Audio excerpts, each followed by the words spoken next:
Se abre la sesión. Excelencia, aquí tiene el informe de la tesorería. Espero que esté claro. ¿Claro? Hasta un crío de 4 años podría comprenderlo. Búsqueme un crío de 4 años. A mí me parece chino. ¿Chino? ¿Qué chino? Así funciona esto.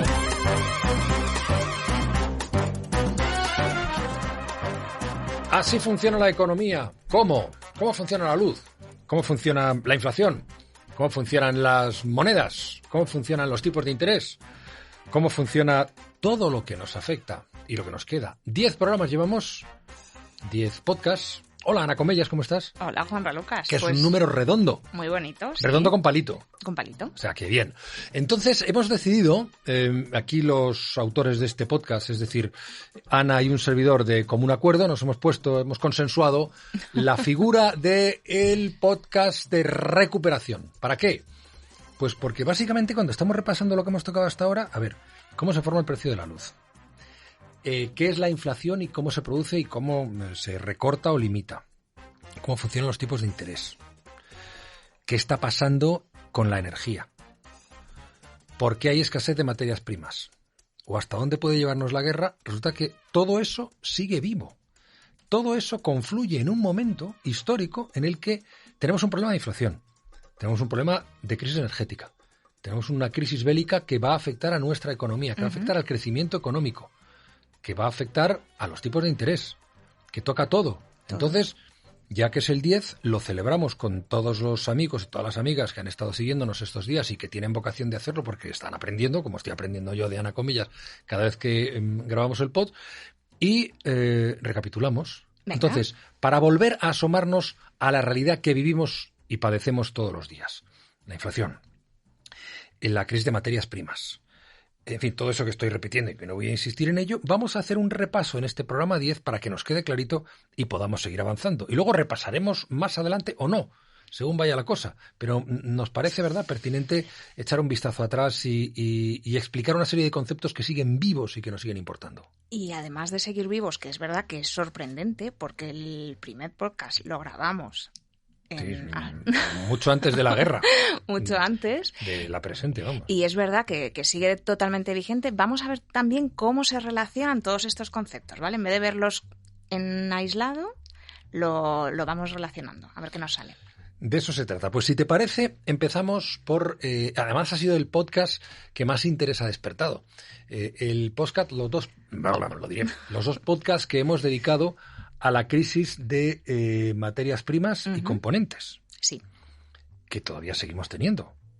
La seguimos teniendo y vamos a tenerla todavía más pronunciada porque ahora veremos que gran cantidad de esas materias primas vienen de Rusia. Bueno, 2020, contábamos, fue el año del cambio. Creíamos que las cosas después de la COVID... Bueno, no, miento, 2020 es cuando empieza la COVID. Creíamos que en 2021, ya en 2021 empezaba a solucionarse, pese a lo mucho que sufrió la economía, y 2022 ya era el año de la recuperación. Porque es verdad que nos creíamos que con el COVID se había parado todo y que era muy fácil ponerlo en marcha otra vez. Era como dar un interruptor, hemos estado apagados y ahora vamos a estar encendidos. Pero la economía no funciona así, sobre todo la producción no funciona así. Hubo muchas cosas que habían dejado de producirse, por ejemplo automóviles, porque no teníamos necesidad sí la teníamos, no teníamos capacidad de desplazarnos, ¿no? Y bueno, pues como los automóviles, un montón de cosas, el turismo, la restauración, hubo muchas cosas y muchas industrias también que se pararon. Y al final nosotros como consumidores vemos como las últimas que se paran, ¿vale? Vemos la del automóvil, no se fabrican automóviles, pero claro, si no se fabrican automóviles, tampoco hay otras fabricaciones de maquinaria específica para el sector del automóvil, de acero, paladio, de una serie de cosas que también en cadena se va quedando parado. Cuando por fin nos dejan salir, ¿qué hacemos? Pues hemos estado ahorrando. Solamente hemos gastado en ropa de deporte, Juanra. Y de repente queremos recuperar todo el tiempo perdido. Nos queremos ir de vacaciones, queremos adquirir no sé qué, por fin voy a cambiar el coche y nada. Hay mucho ahorro acumulado y muchas ganas de, de volver a encender el interruptor. Y entonces empezamos todos a buscar, a demandar, a intentar comprar. Eso es. Y la industria, pues ya te digo, no va tan rápida. Tiene que empezar, pues bueno, el transporte, por ejemplo, que hubo una crisis importante de transporte, pues se quedó reducido a una serie de bienes y servicios. Pero lo que decimos, ya no se transportaban coches desde Corea hasta España, por ejemplo. Y entonces el transporte empieza a ir como más lento. Si se necesita fletar 10.000 barcos, solamente hay 3.000 para fletar. Empiezan a retrasarse las cosas y nos pensamos que va a ser también algo puntual. Bueno, cuando ya por fin se reactive, nos van a llegar las cosas antes. Pero empezamos a ver que no es solamente un problema de transporte, que es que también hay esa crisis de materias primas. Y empezamos a notar la ausencia. Los primeros que levantan la mano diciendo, oye, que tenemos un problema, es la automoción. Y empezamos a hablar de la crisis de componentes. Y no sabemos qué son esos componentes. Y son un montón de metales que se utilizan para crear los chips de los condensadores, de un montón de los catalizadores, bueno, de un montón de productos que son metales que... Sí, que la industria del automóvil los necesita fundamentalmente para ensamblar, para organizar, para hacer andar, incluso hasta las baterías. Claro, y esos componentes sí se han estado utilizando, pero no se han estado dedicando a la automoción, sino que se ha estado dedicando a otros productos que durante la pandemia sí han tenido un boom. Yo no sé si te acuerdas que llegó un momento que era imposible comprar un ordenador portátil, porque de repente todos nos íbamos a teletrabajar a casa, las empresas estaban como locas por comprar y tal. Bueno, pues esos componentes también los utilizan los ordenadores. De hecho, mira, lo que hablamos de vincular las cosas, vamos a vincular la crisis de materias primas con la crisis que estamos viviendo ahora por las sanciones a Rusia. Te propongo un juego, Juanra. A ver. Como el 1, 2, 3. A ver, vale, sí. ¿Qué tengo que decirte? Elementos de la tabla periódica por 25 pesetas. Me voy a poner unas gafas así grandes. Por 25 pesetas. Dime elementos de la tabla periódica, productos, metales, que importemos de Rusia. Litio. El litio. Níquel. ¿El níquel no? Sí, también. Vale. Cadmio. Mira, te voy a contar... Cobre. Sí, oye, te sabes muchos. Los tendrías que decir ya ahí ordenados, con su peso atómico. No, pero es que hoy he estado con una persona que es experta en cuestiones energéticas, me ha hablado también del paladio y todos esos componentes, esos materiales que en un momento determinado escasearon y sobre los que ahora mismo no estamos atendiendo. Pero bueno, no quiero adelantarme. No, pero podemos hablar de ellos porque al final no es solamente un tema ruso, ¿vale? Pero mira, el paladio, por ejemplo, yo no lo sabía, es fundamental para la industria del automóvil. Es un elemento que es del grupo del platino, ¿vale? Unos cuantos que están ahí. Y es un metal que se utiliza por su capacidad de absorción del hidrógeno molecular. Entonces, es lo que va en todos los catalizadores de todos los coches. Lo que hace que el humo que sale por el tubo de escape pues no sea tan tóxico para la... O sea, que depura el paladio. El paladio depura, sí. Mira, Rusia exporta casi la mitad de paladio que se utiliza en el mundo. ¿Vale? Estamos hablando de una cantidad importante. Y su precio ha subido un 25% con respecto al oro. O sea, es que ahora siempre pensamos como el oro como el metal más caro. Pues no, el paladio es más caro que el oro. Una pulsera de paladio valdría más que una pulsera de oro. Fíjate, lo que no sé es cómo sería de bonita. Bueno, es así como en tono plateado. Pero también lo utilizan nuestros móviles o nuestros ordenadores. Es que son cosas que ya no sabemos prescindir de ellas. Mira, de este mismo grupo, el platino, ¿vale?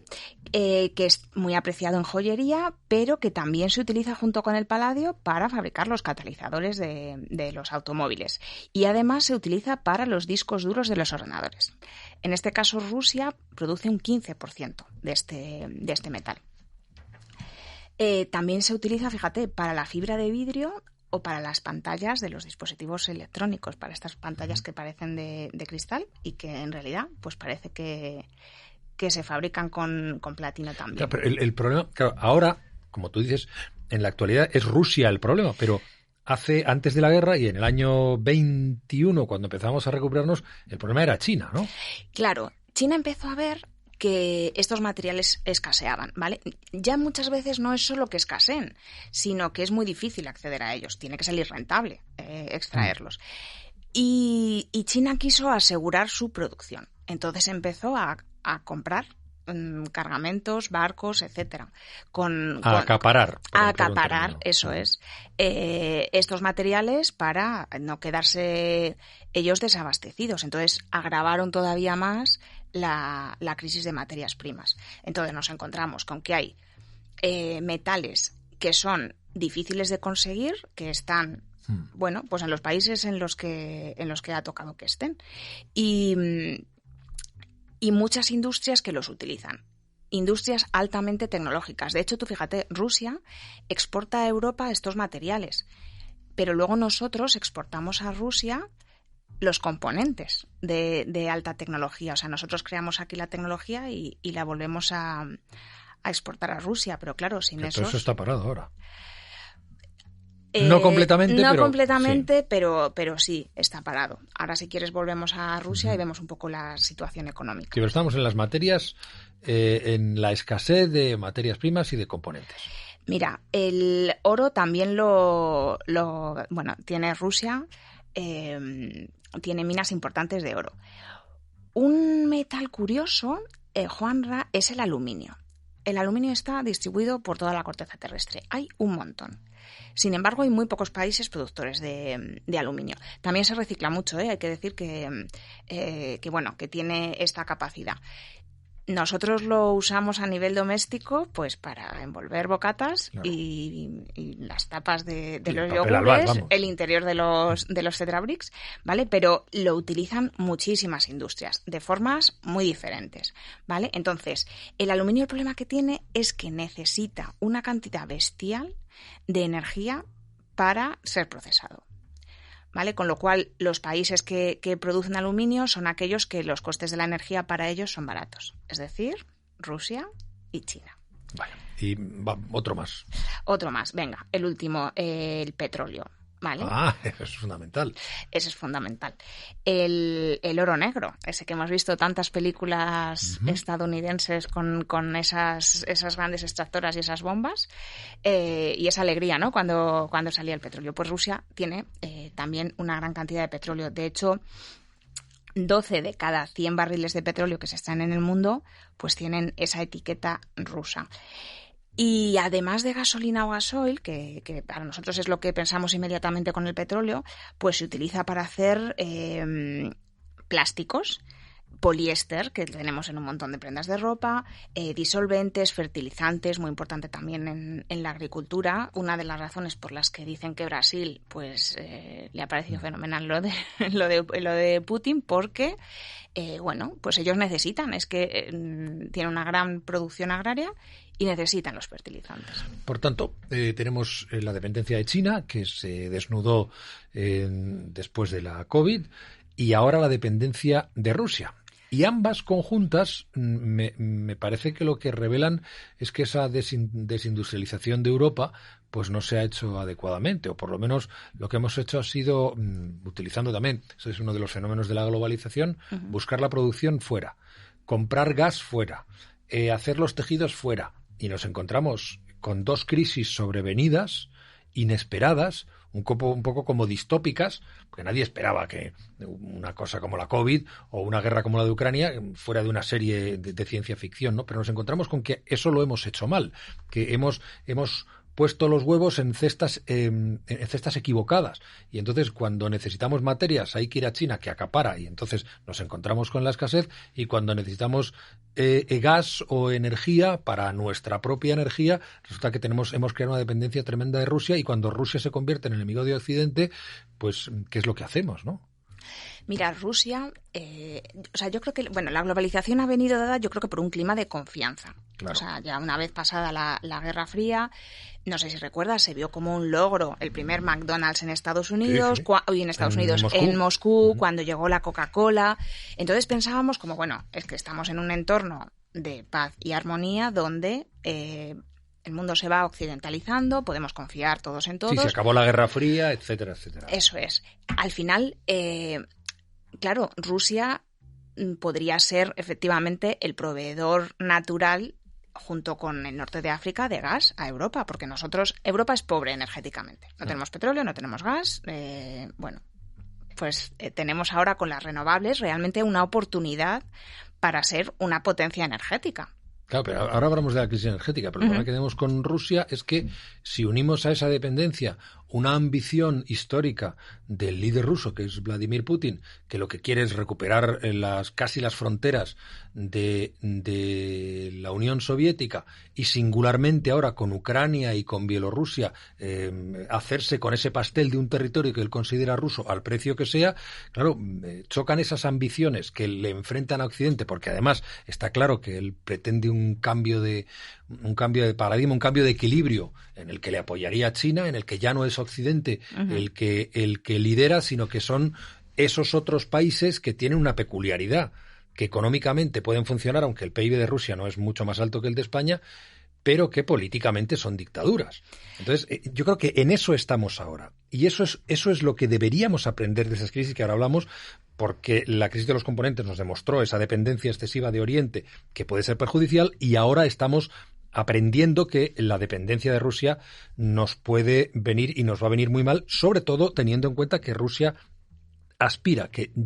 Putin ahora aspira a cambiar el mundo, equilibrando la balanza a su favor y al favor de China, que veremos dónde nos lleva. Pero a lo que iba, y no quiero extenderme además en un territorio en el que, bueno, pues hay gente que sabe mucho más, pero que tiene que ver con lo que estamos hablando del cambio de equilibrios y de dependencias que terminan siendo crisis, como ahora la crisis energética, porque estamos en una crisis energética por culpa de esa dependencia, igual que tuvimos una crisis de materias primas y seguimos teniendo por culpa de esa otra dependencia que es fruto de la globalización y que vimos como positiva, pero parece ser que no lo es. Eso es. Sí y no, sí, Juanra, no, porque vale. por una parte, mira, es verdad, ahora mismo China produce el 17% del PIB mundial, ¿vale? Es muy grande. Y efectivamente hemos trasladado muchas de nuestras necesidades allí, cosas que antes estaban... Mira, hace 30 años, Europa tenía 1/3 de toda la población, la producción industrial mundial. Ahora no llega al 15%. Es verdad que esa diferencia se ha ido a países del este y también a Rusia, a Asia, donde ha interesado a las empresas irse por unos costes relativos de producción menores, bien por maquinaria, costes laborales, etcétera. Pues bueno, se ha ido desplazando. Vale, entonces nos hemos ido a China.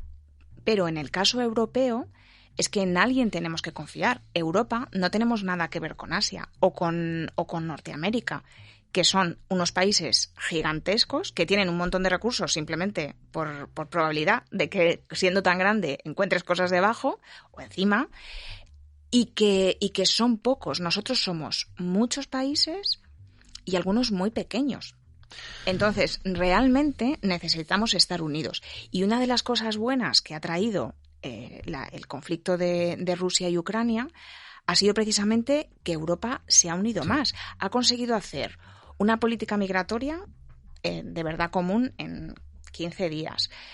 La política energética también se está definiendo ahora, claro, a la fuerza ahorcan, pero es verdad que hay alternativas a Rusia.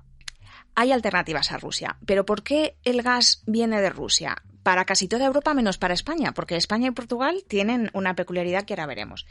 Al final, el gas, como se transforma de manera más barata, es a través de tubos, ¿no? A través de gasoductos. Ahí el gas pues sale del origen y viene hasta aquí, bueno, hasta donde llega el gasoducto directamente. Y luego dentro de Europa, esos gasoductos que vienen de Rusia y algunos de Argelia, sobre todo Italia y nosotros. Pero bueno, luego hay una red interna dentro de Europa de gasoductos que lo distribuyen. También Noruega y Países Bajos tienen gas. Entonces, al final, toda Europa está abastecida de gas de manera continental, salvo España y Portugal. Nosotros, después de la crisis del petróleo, quisimos no depender de una sola fuente de energía. Entonces empezamos a tirar por el gas. Empezamos a cambiar nuestras centrales eléctricas para que en vez de utilizar petróleo, carbón, empezasen a utilizar gas. Esto además ha seguido evolucionando hacia las renovables.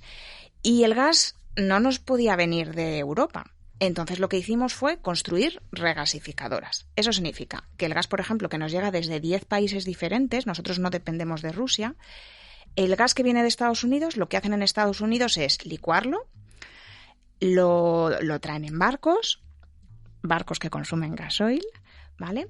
Y cuando llega aquí a España tenemos pues la mayor potencia regasificadora de Europa. Lo que hacemos es regasificarlo y ya lo metemos por nuestros propios gasoductos, lo distribuimos en la península. ¿Cuál es el problema? A Francia no le ha interesado, porque también tiene su energía nuclear y ha protegido sus intereses, por eso estamos hablando que ahora de verdad va a haber una política energética única, no dependiente de los intereses de uno u otro país. A Francia no le interesaba que hiciésemos un gasoducto que uniese España con Europa. No, pero ya el propio Macron dijo a sí, España sí. que el MidCat, que era el proyecto ese de unir a través de Francia, que no. Y ahora lo están desempolvando. Claro, estamos hablando de 2018. Entonces, efectivamente, ahora, claro, nosotros no podíamos recibir gas de Europa, pero es que ellos tampoco pueden recibir gas nuestro. Entonces, ahora, por mucho que nosotros tengamos regasificadoras y tengamos mucho gas almacenado, que eso es una ventaja para nosotros con la volatilidad de los precios, pues tampoco se lo podemos pasar a ellos. Y bueno, pues con lo de la crisis energética, efectivamente han subido el gas y el petróleo, especialmente, que son en sí también materias primas, como hemos dicho. ¿Cuál es el problema de esto? Es que no se nos queda solamente en llenar el combustible, que estamos llegando a 2 euros por litro, Juanra. Que ahí yo no sé cuántos memes has visto. ¿Me lo dices o me lo cuentas? Que sale Audrey Hepburn mirando los surtidores y en vez de desayuno con diamantes... Desayuno con gasolina. Sí, y bueno, infinidad, ¿no? De un coche volcado en una gasolinera, ha visto el precio de la gasolina y demás, pero la realidad es que efectivamente es que llenar el depósito cuesta mucho. Y a nosotros somos los últimos, pero tú imagínate lo que les está costando llenar ese depósito a todos los transportistas que nos traen, pues no lo sé, la fruta y la verdura desde otros puntos, que nos traen pues los propios pedidos que hacemos de AliExpress, llega un momento que tienen que llegar aquí. Y entonces al final va afectando a toda la cadena de producción de todos los mercados, va afectando esa subida de precios que ahora también relacionamos. Y llegamos a la inflación. Y llegamos a la inflación, efectivamente. Porque al final la inflación es una subida de precios generalizada en la economía y sostenida en el tiempo, ¿vale? Entonces, si sube, no lo sé, ahora por ejemplo con el tema de los cereales, que Ucrania y Rusia en conjunto suponen el 25% del consumo de determinados cereales en el mundo, ahora sin esos cereales pues van a subir los precios de todos los productos relacionados. Ya están. Los precios de los piensos, te lo aseguro, los precios de los piensos han subido y ha subido todo el material que tiene que ver con alimentación de ganado por esa vía. Que no digo ya forraje y tal, que de momento no, pero los piensos sí, y mucho. Y claro, eso encarece también los productos del campo, los productos de la ganadería. Claro, pues si quieres tiramos del hilo por ahí, Juanra. Yo soy un ganadero y ahora me cuesta más alimentar a mi ganado. Uh-huh. Va a llegar un momento que me cueste mucho alimentar a mi ganado. Entonces, si antes tenía un margen, que sabemos que además, en el caso de los ganaderos y en general, en todos los orígenes de la cadena de producción, como luego se le va a ir sumando los precios de los diferentes procesos intermediarios y demás, pues al final los que más valor añadido generan son los del final y los que menos son los del principio. Con lo cual, cuando ese ganadero vea que sube mucho el precio de estos alimentos, va primero tirará de márgenes y llegará el momento que se le acabe el margen y diga, no, es que yo ya no puedo vender el kilo de ternera a no sé cuánto, tengo que subirle el precio porque es que estoy perdiendo dinero. No, pero no te va a comprar quien te compra la carne o quien te compra la leche o quien te compra tu producto, no sube. De todas formas va a llegar un momento que es que esos precios se tienen que repercutir, porque si no, tu primo ganadero tiene que dejar de ser ganadero. Eso me decía él exactamente ayer que estoy hablando con él. Yo que esto voy a tener que dejarlo. Y es uno de los ganaderos más importantes del norte de España, ¿eh? Pero voy a tener que dejarlo porque es que pierdo dinero. Ahora lo vemos también porque es obviamente una de las consecuencias de la inflación. Pero bueno, supongamos que tu primo coge y dice, bueno, pues yo ahora la carne la vendo más cara. Y se la vende más cara al de restaurante y se la vende más cara a empresas de procesado alimentario que con la carne hagan hamburguesas. O con la leche. La leche también tiene unos precios bastante, no digo que estén topados, pero con poca movilidad. Pues en la leche, mira, ahí lo vemos más fácil. La leche, el que sea envasador y distribuidor de leche se va a ver afectado, ¿vale? Entonces la leche la va a tener que poner un poco más cara también en el lineal. Pero luego también todos los fabricantes de yogures, quesos, todos los derivados lácteos también van a subir. Entonces, digamos como que la primera vuelta de que suben los costes se puede más o menos aguantar, o la puede aguantar la primera línea de defensa, digamos. Luego llega un momento que ese ya no la aguanta, entonces tiene que subirle el precio al siguiente. El siguiente también al principio intentará aguantar, o sea, bueno, venga, hago yogures, voy a perder un poco de margen, tal, porque entiendo que si no la gente no me va a comprar los yogures, como tú dices.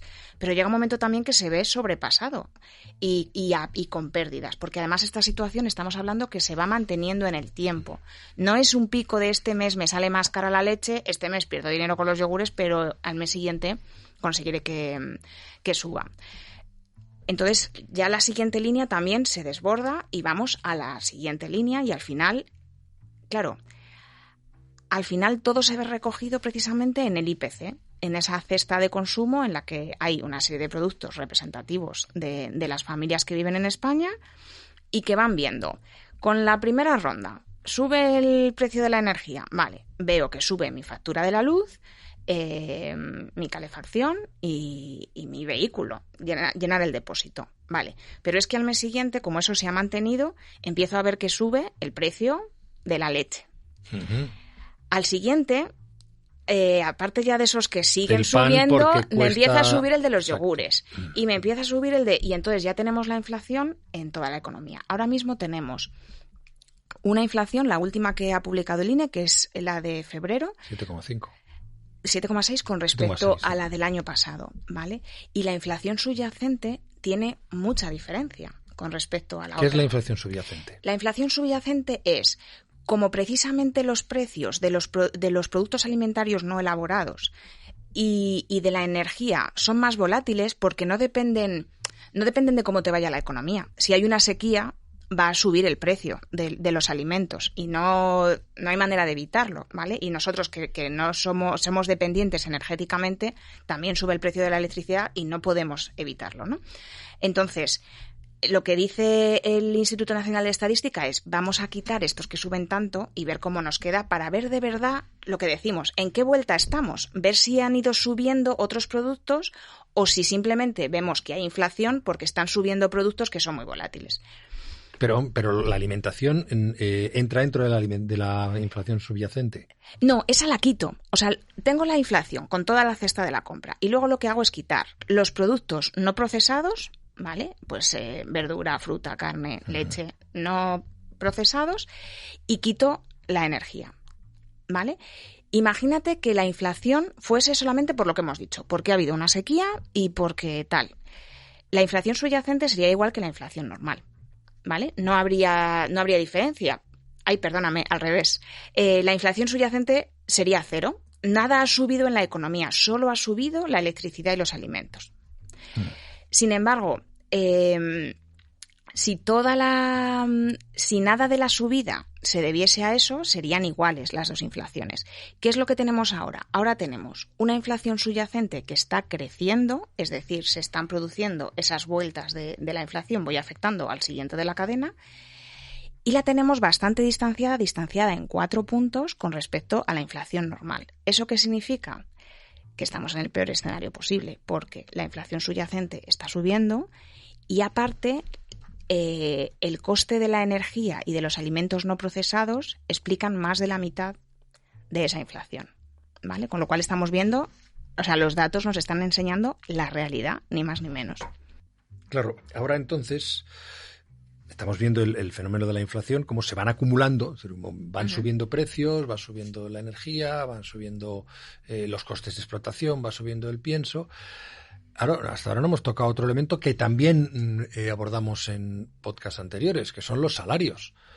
Deberían, para frenar la inflación, algunos economistas liberales sostienen que hay que moderar los salarios, hay que incluso no subirlos, pero claro, los sindicatos con buen criterio dicen, no, a ver, es que si suben los precios no voy a perder poder adquisitivo. Como representante de los trabajadores tengo que exigir subida de salarios. ¿Qué hacemos?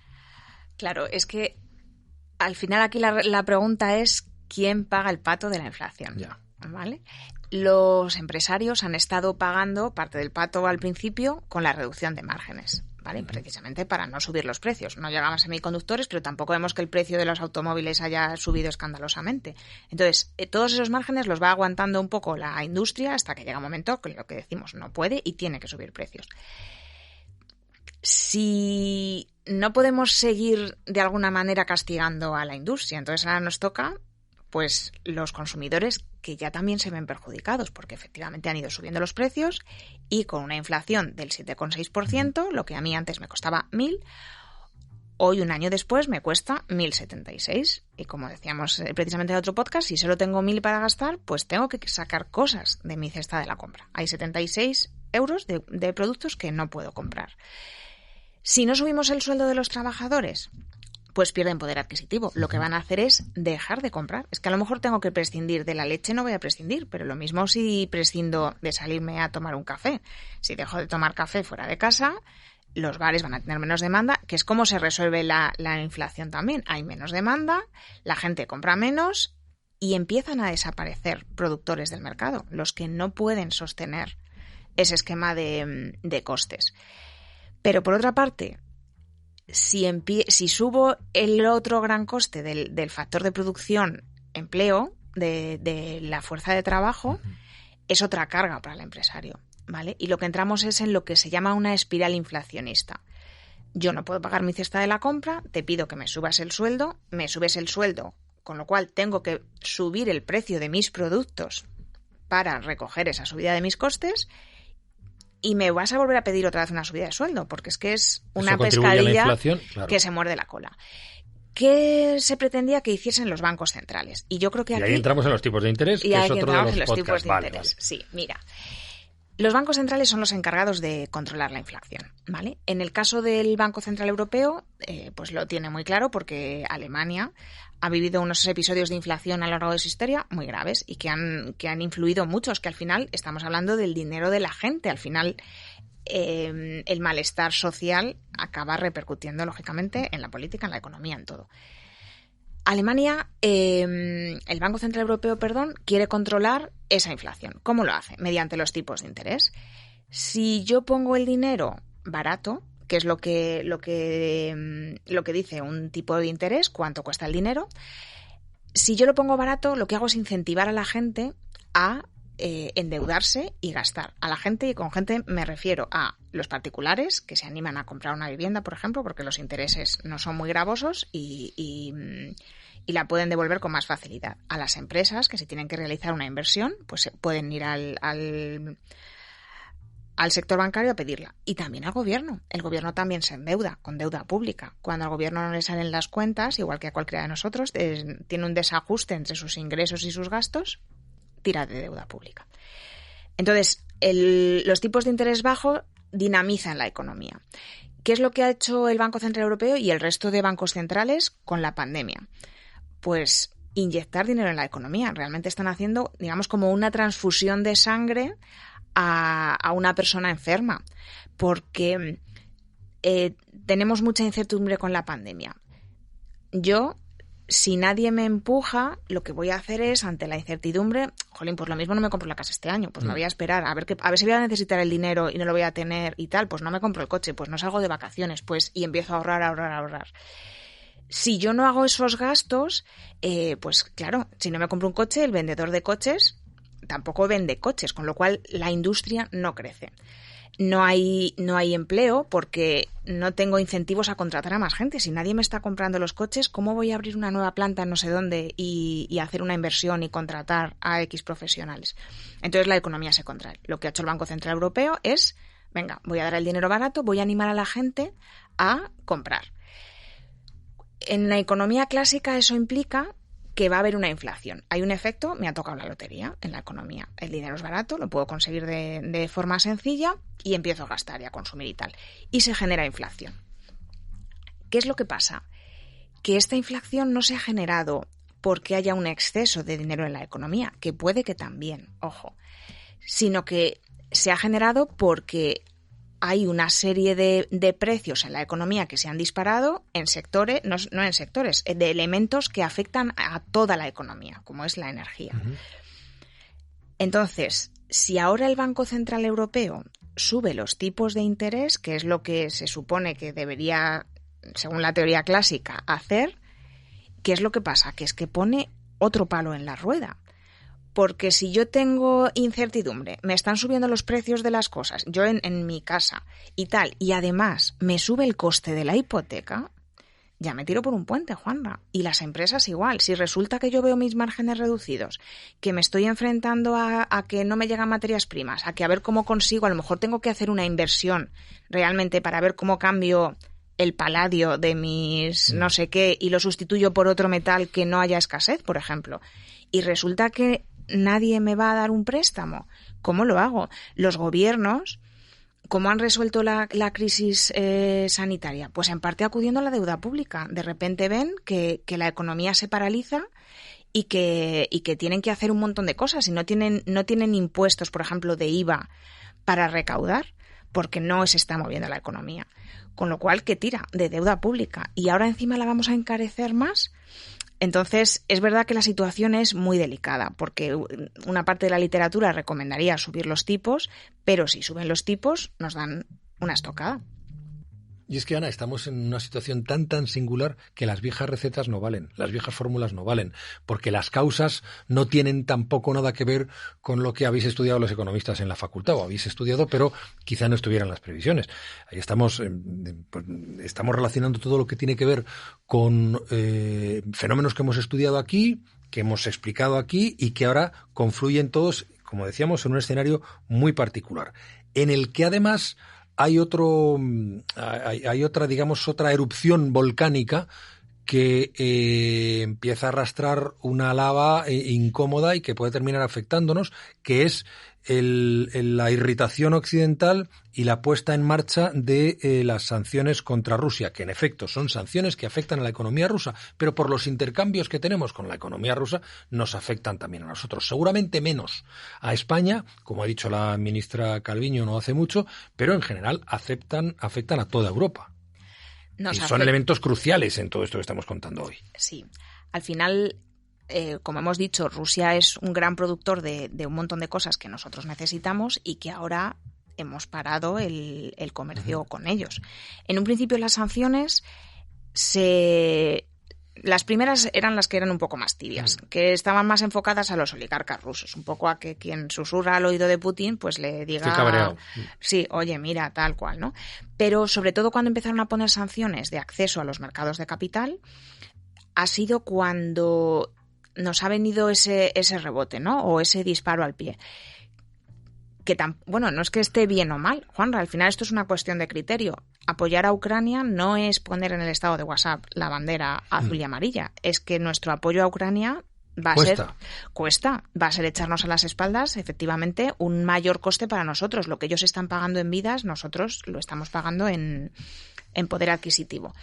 Porque al cerrar todo contacto entre Europa y Rusia, hay muchas empresas que están establecidas allí, son empresas europeas. Francia en concreto tiene mucho tejido empresarial que está presente en Rusia. Hemos visto cómo se iban Inditex, McDonald's, toda una cantidad de cadenas europeas y americanas se han ido de allí. Eso que implica que los empleados que están allí contratados han perdido sus trabajos. Pero por otra parte aquí tampoco les llegan a esas empresas los ingresos procedentes de Rusia, amén de que efectivamente hemos visto que no podemos ya importar eso. Ahora tenemos que comprar el paladio en otro sitio. Pero no es ya solamente comprarlo en otro sitio, es que ahora la producción mundial de paladio se ve reducida en gran parte porque Rusia no va a poder vender una parte de su producción y va a subir el precio del paladio. Antes tenía 100 y ahora solamente va a tener 75, con lo cual inevitablemente va a subir el precio. ¿Vale? Esto va a seguir alimentando, al final son un poco los 4 jinetes del apocalipsis, ¿no? Tenemos la crisis energética, tenemos la crisis de las materias primas, la inflación y ahora la guerra, que lo que hace es incrementarlo todo. Podríamos decir, nos queda la factura de la luz, pero no es algo que nos vaya a alentar, porque mientras esta crisis siga así, seguirá subiendo los combustibles, a no ser que haya una rebaja, como han hecho algunos otros países europeos, que España todavía no, en la fiscalidad de los combustibles, y seguirá subiendo la luz. De todas formas, Juanra, no te equivoques. Yo creo que muchas veces, y es algo que los políticos manejan bien, y ahí es donde tenemos que ser muy conscientes de cómo nos afecta la economía. Vale, tú quitas ese impuesto, si está fenomenal, pero es que estos son las mismas cuentas de casa. Es como si, vale, voy a dejar de tener un segundo trabajo y esos ingresos me los voy a quitar, vale, pues luego tendré que ver de dónde reduzco gasto. O sea, los presupuestos generales del Estado no son el cuerno de la abundancia. Ya. Esos son los presupuestos. Y dicen, ¿los ingresos cómo entran? Entran por impuestos y si no tengo impuestos me tengo que financiar con deuda, ¿vale? Entonces, ¿los impuestos a quién afectan? A nosotros hoy. ¿La deuda pública a quién afecta? A nuestros hijos, ¿vale? Pero al final alguien tiene que pagar eso. Y lo mismo pasa con los gastos. Si yo ahora quiero incrementar el presupuesto para armamento, para... Sí, para ayudar. A ver, el Ministerio de Defensa anunció hace unos días Pedro Sánchez que le gustaría subir el presupuesto, aumentarlo un 2%, aumentar los gastos de defensa, con gran cabreo de Podemos y sus socios. Pero en fin, a lo que vamos, que son las cifras. Claro, ¿cómo aumento yo los gastos en defensa? Pues ¿De dónde saco el dinero? Bajando impuestos, ¿no? ¿Vale? Entonces, al final es un equilibrio muy delicado. Lo que tenemos que ser conscientes es que siempre hay alguien que paga. Usted, señora, como dice Rodríguez Brown. Usted, señora, o sus hijos, señora, ¿vale? Porque al final, ¿cuál es el problema de endeudarse? Vale, ahora yo, no lo sé, pido 100.000 millones de euros, emito obligaciones, bonos, etcétera, los compran empresas, ciudadanos, la banca, pero luego dentro de, imagínate que son obligaciones a 20 años, aparte de haber ido pagando intereses por esa deuda durante 20 años, que esos los vamos pagando entre nosotros y nuestros hijos, según nuestra edad, luego hay que devolver esos 100.000 dentro de 20 años.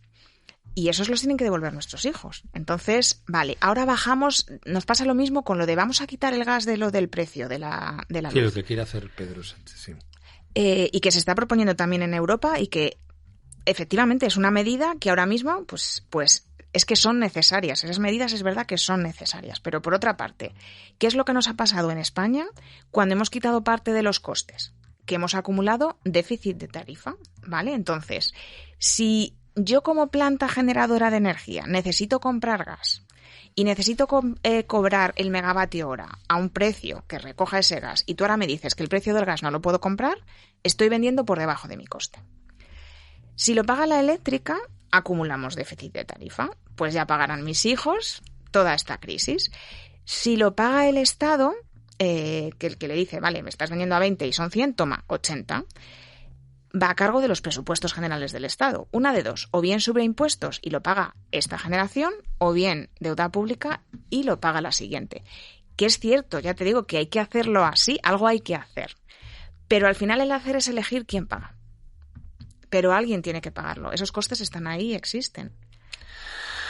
O sea que yo me quedo con lo que has dicho de la banderita en la situación de crisis actual. Cuando empezábamos a salir de la crisis de la pandemia, nos encontramos con esta que ha despertado solidaridad, que ha despertado afecto, empatía, pero claro, que ayudar a Ucrania no va a ser solamente ponerse la banderita o salir a la calle a apoyar al pueblo ucraniano, sino comprometerse de verdad con unas sanciones económicas que nos van a terminar afectando y comprometerse de verdad con una acogida de refugiados o con una modificación de las actuales relaciones con Europa, comerciales, también el futuro con Rusia y no sé yo si con China, que son completamente distintas. Sí, de todas formas, Juanra, hay buenas noticias también. A ver si... Es verdad que el panorama es muy negro, ¿vale? Pero bueno, aquí se forjan las grandes alianzas y los grandes cambios. Efectivamente, yo creo que tiene que haber un cambio de paradigma. Europa hasta ahora ha estado unida, pero de aquella manera. Los del norte tal, los del sur cual, los de tal. Y ahora de verdad se exige una verdadera Unión Europea. La guerra de Ucrania nos la está facilitando, nos está obligando a de verdad pues tener esa solidaridad, tener esa política migratoria, tener una política energética, como decíamos, común. Se está planteando sacar bonos de guerra, mutualizar la deuda. Tenemos que plantearnos también qué sistema productivo queremos. ¿Queremos de verdad seguir dependiendo tanto de países externos con los que en un momento dado nos llevamos bien y puede haber un momento en el que haya problemas como el que está surgiendo? A lo mejor nos tenemos que plantear, pues no lo sé, que España tiene que acumular y almacenar gas y luego distribuirlo, que Alemania tiene que volver a producir una serie de bienes, que los bienes sanitarios o el desarrollo tecnológico o el tal tiene que estar, no lo sé, en Bélgica, que de verdad empecemos a funcionar como país, como Unión Europea, que veamos las necesidades de todo el conjunto de esa sociedad y las apliquemos como si se trata, todos a una, no con intereses pues propios de cada uno de los países, porque tenemos que ser grandes y fuertes, que el mundo es muy grande y hay países muy grandes. Y luego, Juanra, tenemos también que cambiar de modelo. A lo mejor ya no tiene tanto sentido ser propietarios de muchas cosas. A lo mejor tiene mucho más sentido irnos al mundo de los servicios, que haya unas empresas que adquieran, como estamos haciendo ahora con los coches, ¿no? En Madrid, por ejemplo, que puedes coger coches eléctricos y utilizarlos sin tener tú que desembolsar todos los gastos que conlleva una propiedad. Entonces, lo mismo nos tenemos que ir a un mundo más de servicios, más de pagar por utilizar en vez de adquirir y tener. Y entonces, todas esas cosas, yo creo que estamos en un momento que es verdad que es muy difícil. Yo creo que las economías europeas y no europeas van a sufrir mucho, nos vamos a ver en una situación difícil, pero por otra es también el momento de reinventarse. Crisis que implica cambio. Sí. Un mundo en el de la economía en el que todo está interrelacionado. Fíjese que nosotros, fijaos quienes nos escucháis y quienes nos habéis seguido, que hemos hecho diferentes podcasts, diferentes asuntos que hemos abordado, y en este número 10 queríamos relacionarlo todo, entre otras cosas porque no solamente porque tiene relación, sino porque vuelve a ser una forma de que veamos que todo en la economía se interrelaciona y que es importante, muy importante, que sepamos cómo funciona esto. Eso es. Así funciona esto, un podcast de Forbes. Hasta la próxima.